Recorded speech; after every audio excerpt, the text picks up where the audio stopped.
തിരിച്ചെത്തിയോ? ഞാൻ അറിഞ്ഞില്ല. പാർപ്പിടം മാറ്റിയത് കൊണ്ടൊന്നും മകൻ നേരെയാകാൻ പോകുന്നില്ല അച്ഛൻ ബോധ്യമാണ്. ഇന്ദ്രപ്രീതിക്കായി ജപഹോമങ്ങൾ നടത്താത്ത ജനപദങ്ങളില്ല. എന്നിട്ടും ഒരു മഴമേഘം കൂടി അംഗരാജ്യത്തിന്റെ മുകളിലേക്ക് വരുന്നില്ലല്ലോ. അവിടുത്തെ അച്ഛൻ എന്തു പറഞ്ഞു? അദ്ദേഹത്തിന്റെ വകയായുള്ള ഹവിസും അഗ്നിയിൽ വീഴുന്നുണ്ട്. നടക്കട്ടെ. ശവങ്ങളുടെ ദുർഗന്ധം കുറയാൻ അകൽപ്പുക നല്ലതാണ്. നിൽക്കൂ, ഞാൻ പറഞ്ഞു കഴിഞ്ഞില്ല. ഈ പിൻവാതക്കൽ ഞാൻ ഇത്ര നേരം കാത്തുനിന്നത് തെറ്റ്. മുൻവാതിലൂടെ അകത്ത് വരാമായിരുന്നില്ലേ? മടിശീലയിൽ സ്വർണ്ണ നിഷ്കങ്ങളില്ല. അതുകൊണ്ട് വൈശാലിയുടെ അമ്മ എങ്ങനെ സ്വീകരിക്കുമെന്ന് പറയാൻ വയ്യല്ലോ. നാണയം എണ്ണി അനുഗ്രഹം കൊടുക്കുന്നതിൽ പുരോഹിതരും മോശക്കാരല്ല. വരണ്ടുണങ്ങാത്ത നാടുകൾ അംഗരാജ്യത്തിന് പുറത്തുണ്ട്. അതെനിക്കും അറിയാം. എന്റെ കൂടെ വരാൻ തയ്യാറാണോ? ഒളിച്ചോട്ടം എന്തുകൊണ്ട് പാടില്ല?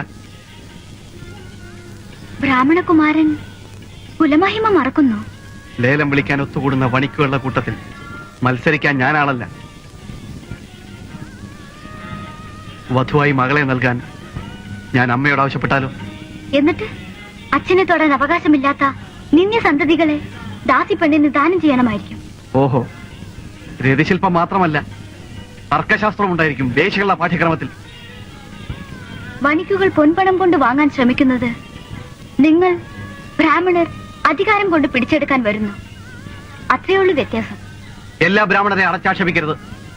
ഏതോ ഒരു ബ്രാഹ്മണനോട് രാജാവ് ദുർമുഖം കാട്ടിയതിന് ഈ രാജ്യത്തെ മുഴുവൻ അടക്കി ശപിച്ചവരല്ലേ നിങ്ങൾ?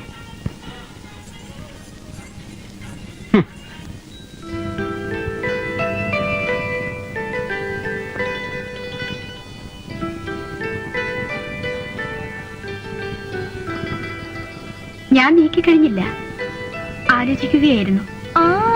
അത് പാടില്ല. അമ്മ കൈയെടുത്തതിന് ശേഷമാണ് ഞാൻ വെട്ടിയത്. അത് പാടില്ല. രാജകുമാരി പറഞ്ഞതാണ് ന്യായം. മഹാറാണി മനസ്സിൽ കണക്ക് കൂട്ടാൻ വെറുതെ വെച്ചതാണ്.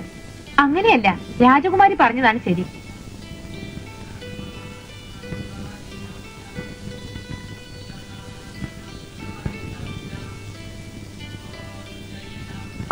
കളി നടക്കട്ടെ.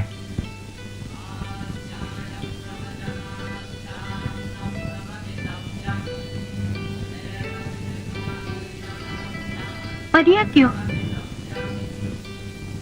അടിയറവ് പറയാതെ രക്ഷപ്പെട്ടു അമ്മ, അല്ലേ? അച്ഛൻ അസ്വസ്ഥനാണ് ശാന്തി. കണ്ടില്ലേ, നീയും നിന്റെ വായാടികളും ഇവിടെ ബഹളം വെക്കണ്ട.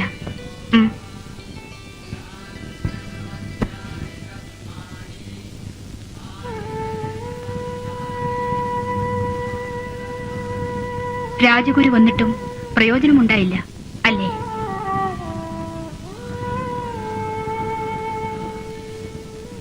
ഉദ്യാനത്തിൽ ഞാൻ ഓമനിച്ചു വളർത്തിയ ശതപത്രങ്ങളെല്ലാം പോയി. കുടിനീരെത്തുന്നുണ്ടല്ലോ കൊട്ടാരത്തിൽ. അതില്ലാത്ത വീടുകളാണ് അംഗരാജ്യത്തിൽ മുഴുവൻ. അയോധ്യയിലെ ആത്മസുഹൃത്തിന് ഒരു സന്ദേശം അയക്കാമായിരുന്നില്ലേ? എന്തിനും പോംവഴി ഉപദേശിച്ചു തരുന്ന മഹാജ്ഞാനിയല്ലേ ആ ദശരഥ രാജാവ്. സരയൂ നദിയെ വഴിമാറ്റിയൊഴുക്കാൻ അയോധ്യാധിപന് കഴിയില്ലല്ലോ. ദത്തെടുക്കാൻ പാകത്തിൽ മകളെ ആത്മസുഹൃത്തിന് സമ്മാനിച്ചപ്പോൾ മുഴുവൻ പറയും. വളർത്തുമകളാണ് ഈ ശാന്തയെന്ന് ഇടയ്ക്കിടയ്ക്ക് എന്നെ ഓർമ്മിപ്പിച്ചില്ലെങ്കിൽ ഞാൻ മറന്നുപോയേക്കും, അല്ലേ? അതല്ല, പൂർവജന്മ സുഹൃതം കൊണ്ട് പ്രസവവേദന അറിയാതെ കിട്ടിയ പുത്രിയായിട്ട് തന്നെയാണ് ശാന്തയെ ഞാൻ വളർത്തുന്നത്. പക്ഷേ അവൾ വളരുന്ന നാട്ടിൽ ആപത്തുകൾ ഒഴിയില്ല എന്ന് കണ്ടറിഞ്ഞ് ഇങ്ങോട്ട് ദാനം ചെയ്തതാണെന്ന് പറയുന്നവരുമുണ്ട്. വൃഥാപവാദമാണ്, ഞാൻ വിശ്വസിക്കുന്നില്ല. ലോമപാദന്റെ പത്നിയായി ഒരു വന്ധ്യ വന്ന മുതൽ തുടങ്ങി അംഗരാജ്യത്തിന്റെ ശാപമെന്ന് പറയുന്നവരും ധാരാളമുണ്ട്. അതും ഒരു വൃഥാപവാദമാണ്, ഞാനും വിശ്വസിക്കുന്നില്ല.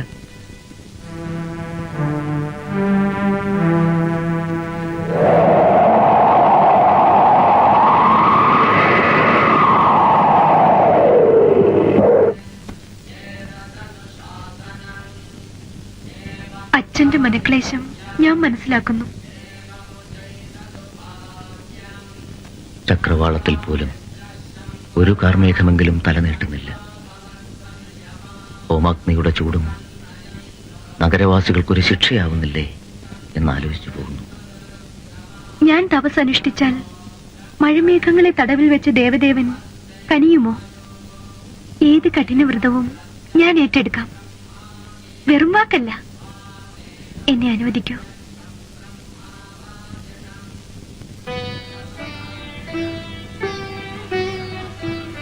തപസ്സെവിടെ? നിന്റെ ഈ തളിർമേനി എവിടെ? നിന്റെ ഹൃദയത്തിലും പ്രാർത്ഥനയുണ്ടല്ലോ, അത് മതി.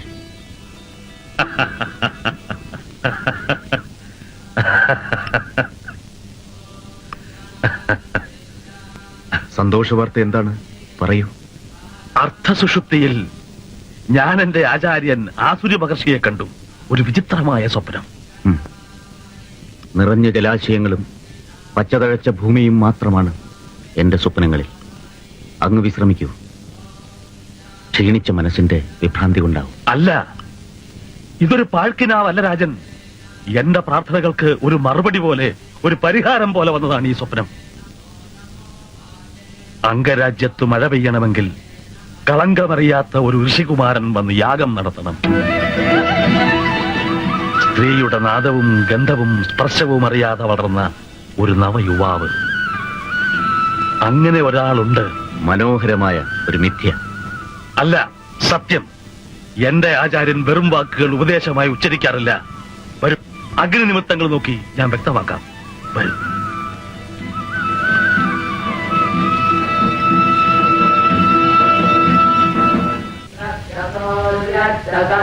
ബ്രഹ്മ പ്രജാപതി ഭൂതം വദിഷ്ഠേ ഭുവനം വദിഷ്ഠേ തേജോ വദിഷ്ഠേ ജശോ വദിഷ്ഠേ തപോ വദിഷ്ഠേ ബ്രഹ്മ വദിഷ്ഠേ സത്യം വദിഷ്ഠേ തസ്മാ അഹമിദമുപസ്സരണമുപസ്സരണം.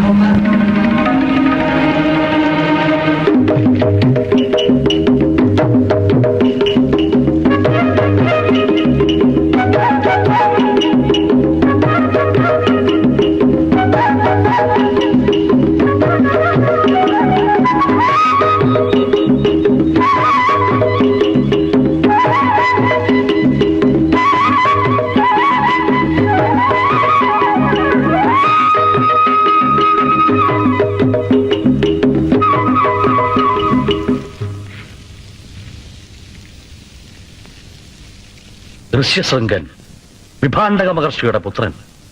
കാഴ്ചദ്രവ്യങ്ങളുമായി സന്ദേശവാഹകർ പുറപ്പെടട്ടെ. കുമാരനെ അയച്ചു തരാൻ നമ്മുടെ പ്രതിനിധിയായി താങ്കൾ തന്നെ മഹർഷിയോട് അഭ്യർത്ഥിക്കൂ. നിൽക്കൂ. വിഭാണ്ഡകനെ പറ്റി അങ്ങക്ക് എന്തറിയാം? മഹാമഹർഷിയാണ്. കശ്യപവംശത്തിലെയാണെന്നും അറിയാം. വിഭാണ്ഡകൻ കോപത്തിൽ ദുർവാസാവിനോട് കിടനിൽക്കും. ആശ്രമ പരിസരത്തിൽ മനുഷ്യജീവികളെ അടുപ്പിക്കാറില്ല. പിതാവിനെ ഒഴികെ മറ്റൊരാളെയും ഋഷ്യശൃംഗൻ കണ്ടിട്ടില്ല. ഏതോ ഒരു ദുർബല നിമിഷത്തിൽ അപ്സരസിന്റെ സൗന്ദര്യം കണ്ട് തപം മറന്നതിന്റെ ഫലമായുണ്ടായ സന്തതിയാണവൻ. തന്റെ തെറ്റ് മകന് പറ്റാതിരിക്കാൻ മനുഷ്യ സമ്പർക്കം തന്നെ നിഷേധിച്ചാണ് അവനെ വളർത്തുന്നത്.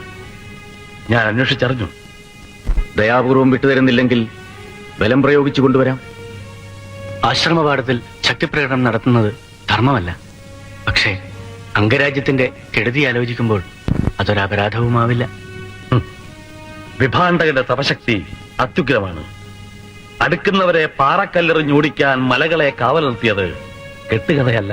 എങ്കിൽ ഒരു വൻ സൈന്യം തന്നെ പുറപ്പെടട്ടെ.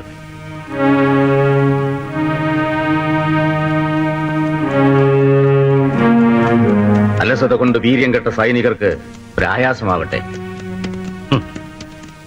ഋഷിവാടങ്ങൾ ആക്രമിച്ച് കയറിയ ക്ഷത്രിയരുടെ വംശനാശത്തിന്റെ കഥകൾ അങ്ങ് മറക്കുന്നു. അംഗരാജ്യത്തിന് കൂടുതൽ ശാപങ്ങൾ ക്ഷണിച്ചു വരുത്തണോ? പിന്നെ നാം എന്ത് ചെയ്യണം? ഇപ്പോൾ അങ്ങ് വിശ്രമിക്കണം.